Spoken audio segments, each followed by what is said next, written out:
পুরুষ উন্নতি করলে মায়ের দোয়া, আর অবনতি হলে ঘরের বউ অপায়া।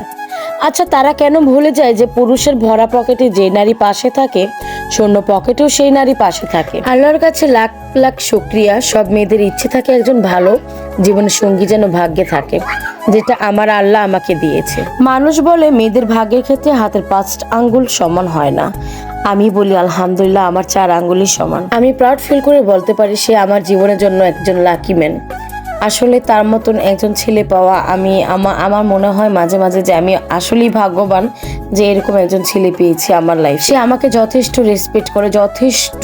আমি আসলে কি বলবো, তার যদি গুণগান বলি তাহলে শেষ হবে। মা বাবার পরে আমি মনে করি পৃথিবীর সব থেকে আপন হচ্ছে নিজের স্বামী।